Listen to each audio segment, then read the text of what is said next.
بولیں. 10 منٹ ہے سر. جی 10 منٹ ہے. 10 منٹ کا ٹائم ہوتا ہے. 1-2 منٹ دے دیجیے گا اگر لمبا ہو. I'll try to be brief جی. اور آنریبل فائنانس منسٹر صاحب بھی بیٹھے ہیں اور میں نے ان کو ریکویسٹ بھی کی تھی اسپیچ سے پہلے کہ آپ اگر ہوں گے تو ایک میسج قائد کا میں آپ کو دوں گا. ظاہر ہے ملک کی فائنینشیل جو نقصان ہے اس کے ذمہ دار آپ تو نہیں ہیں, آپ تو اب آئے ہیں, لیکن ہم سب کا بوجھ ہے جسے ہم نے اٹھانا ہے. اعوذ باللہ من الشیطان الرجیم, بسم اللہ الرحمن الرحیم. اللہم صلی وسلم وبارک علی سیدنا محمد وعلی آل محمد. سینئر سیاستدان یہاں ایوان میں موجود ہیں, رانا تنویر صاحب موجود ہیں. آپ کا اسم شریف اس لیے لیا کہ کچھ سینئر پولیٹیشنز آج میں ایوان میں دیکھ رہا ہوں کہ جب 10 سال پہلے اللہ بزرگ برتر نے مجھے موقع دیا اللہ کے 100 ناموں کے نیچے بجٹ سپیچ کرنے کا, تو کچھ میرے سینئرز تو اس وقت نہیں ہیں, شاہ جی نہیں ہیں, خان صاحب نہیں ہیں. اس زمانے میں ہمارے ساتھ ہاشمی صاحب ہوا کرتے تھے, لیکن نواب صاحب موجود ہیں. You be a witness. اگر آپ کو میں 10 سال پیچھے لے جاؤں تو انہی اللہ کے 100 ناموں کے نیچے میں نے کچھ باتیں کی تھی, اور میں 10 منٹ کے اندر اس کو, اور میری بات آج کسی جماعت کی نہیں, دوبارہ میں یہ بات کروں, مقدمہ جمہوریت رکھنا چاہتا ہوں اس ایوان اللہ کے 100 ناموں کے نیچے, ان کے سامنے جو اس ملک کے اصل وارث ہیں 25 کروڑ عوام. ہمارا تعلق مختلف جماعتوں سے ہو سکتا ہے, لیکن ہماری آخری وفاداری اللہ اور اس کے رسول کے بعد اپنی جماعت اور اپنے لیڈر سے پہلے ان عوام کے ہے جو پیچھے ہمارے پیچھے کھڑے. کوئی لاہور سے آیا ہے, کوئی کراچی سے آیا ہے, کوئی خیبر پختونخوا کے بلند و بالا پہاڑوں سے آیا ہے. مجھے آج یہ بات بڑی خوبصورت یاد آئی ہاشمی صاحب کی, جو انہوں نے مجھے ایک دفعہ کی تھی. وٹو صاحب نے فرمایا تھا, میں پوچھا ہاشمی صاحب آپ سیاست میں کیوں آئے, ڈپٹی اسپیکر صاحب, تو انہوں نے کہا یار مجھے ایک جگہ ایسی چاہیے تھی جہاں کہ میں اپنی بات کر سکوں. تو میری درخواست ہے تمام ایوان کے معزز لوگوں سے, دوستوں سے, بھائیوں سے, بہنوں سے, اپنی بات کیجئے, دوسرے کی سنیے, اور ہم گالی سے نہیں بلکہ دلیل سے جواب دیں. وہاں سے بھی ایک غلطی ہوئی, ہماری طرف سے بھی ہوئی, میں کسی کا نام نہیں لیتا, میں سمجھتا ہوں دونوں نہیں ہونے چاہیے تھے. ہمیں اس ایوان کو ایک ایسا ایوان بنانا ہے جناب ڈپٹی اسپیکر صاحب کہ جس کے ہمارے بچے نوجوان ہمیں فالو کرتے ہیں, ہم ان کے لیے لیڈرز ہیں. ہر باپ ہر ماں اب کم از کم اپنی بیٹا یا بیٹی کا لیڈر ضرور ہوتا ہے. جو درد آج وسیم صاحب آپ نے بیان کیا, پچھلی اسمبلی میں نے یہ بات کی تھی, ہم سب پاکستانی ہیں, پشتون ہم نے ووٹ کی طاقت سے بنایا, پنجابیوں نے قربانی دی, سندھی بلوچ سب نے. میں برملا اس کا اظہار کرتا ہوں, سب سے بڑی قربانی پاکستان کے لیے اگر کسی نے دی ہے, اردو سپیکنگ نے دی ہے کہ اپنا گھر چھوڑ کے پاکستان کو گھر بنایا. آؤ ان کو سینے سے لگاؤ, اور ساتھ میں بلوچ کو بھی سینے سے لگاؤ. تو آج سے 10 سال پہلے ڈپٹی اسپیکر صاحب آپ کی فل توجہ آج مجھے چاہیے. آپ دیندار آدمی ہیں, اور میں نے آپ کو ہمیشہ جائے نماز پہ اپوزیشن لابی میں دیکھا تھا. میں نے 10 سال پہلے بات کی کہ اللہ ان 100 ناموں کے نیچے الرحمن الرحیم الملک القدوس السلام المؤمن المہیمن العزیز الجبار المتکبر خالق البارئ المصور الغفار قہار الوہاب الرزاق الفتاح علیم القابض الباسط الخافض الرافع المعز المذل سمیع البصیر الحکم العدل اللطیف الخبیر حلیم العظیم الغفور الشکور علی الکبیر الحفیظ المقیت الحسیب الجلیل الکریم الرقیب المجیب الواسع الحکیم الودود المجید الباعث الشہید الحق وکیل القوی المتین الولی الحمید المحصی المبدی المعید محی الممیت الحی القیوم واجد الماجد الواحد الاحد الصمد القادر المقتدر المقدم المؤخر الاول الاخر الظاہر الباطن والی المتعال البر التواب المنعم المنتقم عفو الرؤوف المالك الملك ذو الجلال والاکرام رب المقسط الجامع الغنی المغنی المانع الضار نافع النور هادي البديع الباقي وارث الرشید الصبور. اللہ کے 100 ناموں کے نیچے ہم سب اس بات کا عہد کرتے ہیں, آپ ہو یا ہم ہو, ہم اس بات کا عہد کرتے ہیں یہ پاکستان ہماری ماں ہے, اپنی ماں سے زیادہ اس پاک سرزمین کے وفادار رہیں گے. اور اس کے بعد قائد اعظم بیرسٹر محمد علی جناح نے جو باتیں کی تھی, میرے بڑے بھائی تارڑ صاحب بیٹھے ہیں, لاء میں میرے سینئر ہیں, قابل احترام ہیں. اگر ہم ان کی گفتگو پہ جاتے, ان کے فرمودات پہ جاتے, یقین کیجئے پاکستان آج سپر پاور ہوتا, اور یہ بنے گا, اور یہ بنے گا جس طرح صوفی محمد برکت علی صاحب فرمایا کرتے تھے. وہ کہتے تھے تمہیں جنگل میں تنکے چنتا ایک ملنگ یاد آئے گا جب وہ کہا کرتا تھا ایک وقت آئے گا کہ دنیا کے فیصلے پاکستان اور اسلام آباد کی ہار نہ میں ہوں گے، لیکن اس کے لیے ہمیں کھڑا ہونا ہوگا، مضبوط ہونا ہوگا۔ اس آدمی نے کہا تھا جناح صاحب نے کہ مسلمان مصیبت میں گھبرایا نہیں کرتا، تو پھر انہوں نے آپ کو آگے کی ڈائریکشن بھی دی، حکومت کیسے کرنی ہے، فائنانس کیسے چلانا ہے، لا منسٹری کا کیا کام ہے، بیوروکریسی نے کیا کرنا ہے، آرمڈ فورسز نے جس کو ہم اسٹیبلشمنٹ کہتے ہیں، آرمڈ فورسز نے کیا کرنا ہے، سیاستدانوں نے کیا کرنا ہے۔ میں مقدمہ جمہوریت میں آگے بڑھنے سے پہلے بجٹ 2024 پہ ایک بات کرتا ہوں، جو بھی حکومت آتی ہے جو کرنے والا کام ہے وہ اس کی طرف ہم نہیں جاتے، ہم کہیں گے برا بجٹ ہے، یہ کہیں گے اچھا بجٹ ہے، لیکن اس آدمی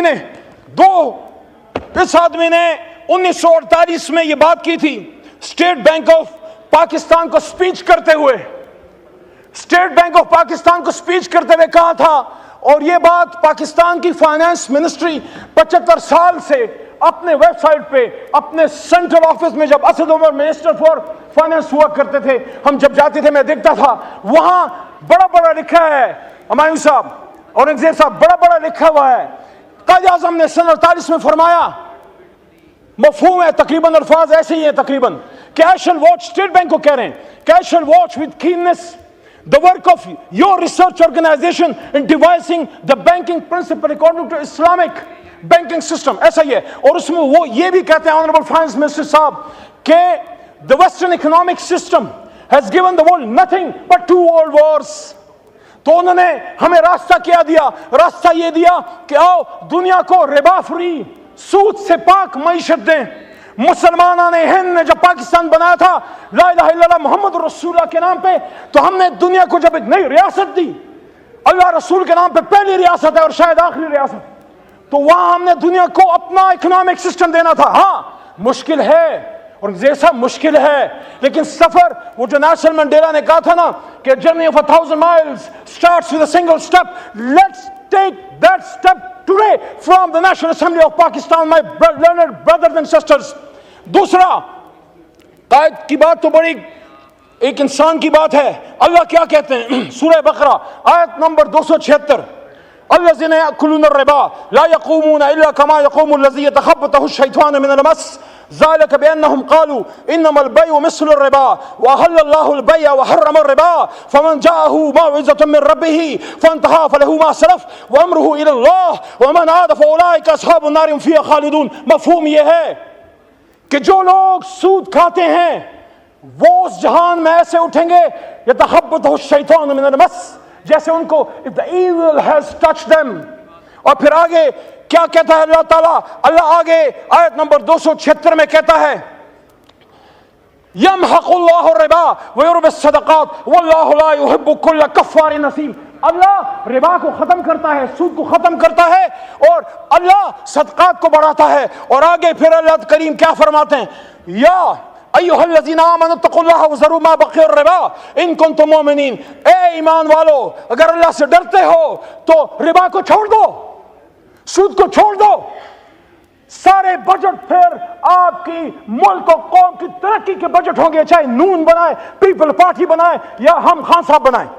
اور آگے اللہ کیا کہتے ہیں، یہ بڑی سخت آیت ہے، ڈپٹی اسپیکر صاحب مجھ میں جرت نہیں، آپ خود شاہ صاحب آپ خود صاحب تصوف خاندان سے تعلق رکھتے ہیں، آپ میں بھی ہمت نہیں، ہم میں کسی میں ہمت نہیں۔ اللہ کہتے ہیں یا ایھا الذین آمنوا اتقوا اللہ وذروا ما بقی الربا ان کنتم مؤمنین فإن لم تفعلوا فاذنوا بحرب من اللہ ورسولہ وإن تبتم فلکم رؤوس اموالکم ولا تظلمون ولا تظلمون۔ اور جو کوئی سود کرے گا وہ اللہ رسول سے جنگ کرتا ہے ہم میں ہمت اللہ رسول سے جنگ کرنے کی؟ 75 سال سے جنگ کر رہے ہیں، پھر کہہ رہے غربت کیوں ہے؟ میری بہن نے باتیں کی شازیہ مری صاحبہ نے، میں ان کی بات کو سپورٹ کرتا ہوں۔ ایک ریاست اسلام، ریاست پاکستان ایک اسلامی ریاست میں صلاحیت ہونی چاہیے to take along the underprivileged people with you, the impoverished people with you, those people who need our support۔ ہر کوئی تو پیروں پہ کھڑا نہیں ہے, ہم نے ان کو اٹھانا ہے, سینے سے لگانا ہے. وہ مائیں جن کے بچے شہید ہو گئے, وہ بچے جو یتیم ہیں, وہ وڈوز, what about them, ان کے لیے اس ریاست نے سینہ کھولنا ہے. لیکن مقدمہ جمہوریت میں پھر آگے بڑی امپورٹنٹ بات اس آئین پاکستان کی, اور وہ یہ ہے, بڑی بات ہوتی ہے کون اسٹیٹ ہے, کون وارث ہے. The sovereignty of the state belongs to the Almighty Allah. اور اس کو ایک سیکرڈ ٹرسٹ کے طور پہ 25 کروڑ نے استعمال کرنا ہے, اور the state will exercise its powers through the chosen representatives. Yes. Not through some organization, not to some department of the executive arm, not army, not ISI, not any other department. They are only the supporting arms. بہت ضروری ہے, جس طرح ہاتھوں کے بغیر آپ اپاہج ہیں, اپنی آرم فورسز اور انٹیلیجنس ایجنسیز کے بغیر آپ کچھ نہیں کر سکتے. But who will decide the policies؟ میرے آنریبل لا منسٹر صاحب, ڈاکٹر صاحب, آپ سے بھی مخاطب ہوں, سب سے مخاطب ہوں. قائد نے کیا کہا 16 جون 1948, قائد نے سٹاف کالج کے سپیچ کرتے ہوئے کہا, مفہوم یہ الفاظ ادھر ادھر تھوڑے سے ہو سکتے ہیں, کہتے ہیں this is the legal position. قائد کہتے ہیں this is the legal position. The armed forces are the servants of the people of Pakistan. You do not make national policies.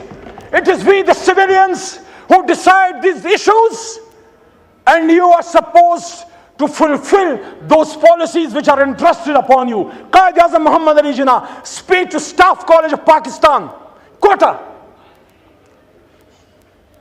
تو میرے جناب ڈپٹی اسپیکر صاحب, میں مقدمہ جمہوریت کے آخر کی طرف آتے ہوئے پوچھنا چاہتا ہوں, یہ عوام تو چن لیتی ہے, اس عوام نے تو چنا لیاقت علی خان کو بھی چنا, کیوں اس کو چنا دیا گیا؟ اس کے قاتلوں کو کیوں فیسلیٹیٹ کیا گیا؟ جا کے ہسٹری پڑھو. آج اگر میرا لیڈر عمران خان کہتا ہے حمود الرحمان کمیشن پڑھو, اس لیے کہتا ہے کہ ایک الزام تو لگا بھٹو پہ, ادھر ہم ادھر تم کا, لیکن کیا کسی کو اصل حقیقت کا پتہ ہے کہ یحییٰ کا کیا کردار تھا؟ وہ یہ نہیں کہہ رہا کہ ایسے حالات پھر خدا نہ کرے, معاذ اللہ, یہ ملک تا قیامت رہے گا, لیکن اس سے سیکھیں, اس کو پھانسی چڑھا دیا دوسرے کو, بھٹو کو.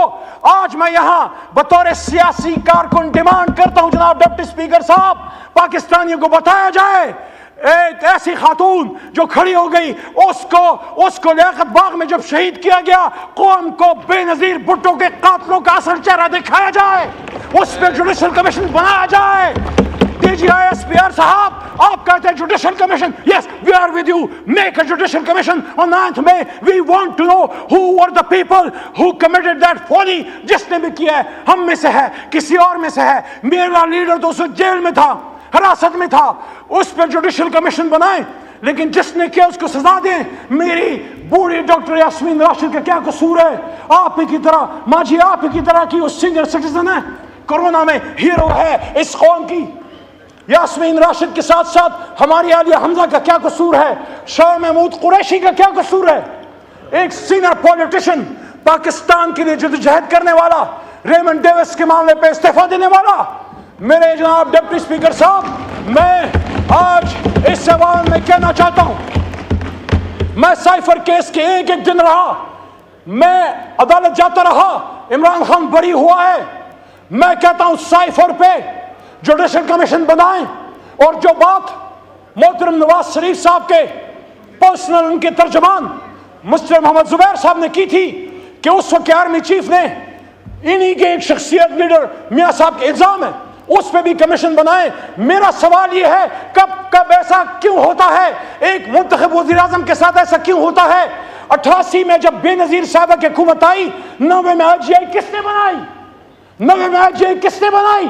کیوں اس کو 5 سال پورے نہیں کرنے دیا؟ اور اگر نواز شریف آ گئے 90 میں تو 93 میں جتنا بھی کوئی قصور تھا, آرمی چیف کو برطرف حکومت ختم کی گئی. 99 میں کیوں نواز شریف کو ہتھکڑیاں ڈال کے بھیجا گیا؟ کیوں بھیجا گیا؟ تو جب میں نواز شریف کی اس کے خلاف اگر اینٹی جمہوریت کوئی کام ہوا ہے تو میں پھر اس ایوان کے سامنے مقدمہ کیوں نہ رکھوں کیا آپ کے سابق وزیر اعظم آپ کو نہیں پسند, آپ اس سے نہیں ایگری کرتے سیاست سے؟ شکریہ. اس پہ لائف اٹیک, ایک دو منٹ جی, اس پہ آخری اٹیک ہوا, لائف اٹیک ہوا, باڈی میں 4 گولیاں کھا کے 350 دنوں سے جیل میں ہے. اس پہ جوڈیشل کمیشن کیوں نہ بنے؟ کتنی بے نظیر, کتنے لیاقت علی خان, کتنے بھٹو قربان کرو گے؟ ہزاروں سال نرگس اپنی بے نوری پہ روتی ہے, بڑی مشکل سے ہوتا ہے. چمن میں دیدور پیدا, مقدمہ جمہوریت یہ ہے. میرے بھائیوں, میری بہنوں, میرے دوستوں, do not fight for power. Don't go into power politics. Do not fight for power. Fight for the people of Pakistan. شکریہ. آپ رانا شکریہ. صاحب, شکریہ. مائک کھولیں, مائک کھولیں. تو صاحب کی جماعت میں ہیں, آپ کھڑے رہیں. میں عمران خان کے ساتھ کھڑا ہوں, کھڑا رہوں گا انشاءاللہ. جیل بھی نہیں توڑ سکی. لیکن میں یہ کہتا ہوں پاکستانیوں, میں یہ کہتا ہوں میرے دوستوں, میں یہ کہتا ہوں جب بات پاکستان کی ہو, جب بات اسلام کی ہو, جب قائد کی ہو, پھر اپنے لیڈر کی بات چھوڑ کے اس لیڈر کی بات اپنا لو, پھر اللہ رسول کی بات پکڑ لو. آپ میں سے ہر ایک لیڈر ہے, میں نے پچھلی سپیچ میں بھی یہ بات کی, ہم اپنا اسٹیچر بڑھائیں, اپنے لیڈر کی غلط بات کو غلط کہیں, پاکستان زندہ باد کے لیے کہیں. اور اس شعر کے ساتھ, اسپیکر صاحب آپ کو شعروں کا بڑا شوق ہے, صاحب ذوق ہیں, یہ شعر اس مقدمہ جمہوریت کا درد ہے, یہ شعر اس مقدمہ جمہوریت کا درد ہے, یہ عمران خان کا بھی درد ہے, یہ نواز شریف کا بھی درد ہے, یہ شہید بھٹو کا بھی درد ہے, یہ قائد اعظم کا بھی درد ہے. جاگن والیاں, جاگن والیاں رچ کے لٹے, سوئے تسی بھی ہو تو سوئے اسی بھی ہیں, لالی اکھیں دی بے دستی ہے, روئے تسی بھی ہو تو روئے اسی بھی ہیں. پاکستان زندہ باد, جمہوریت زندہ باد, عمران خان پائدہ باد. شکریہ.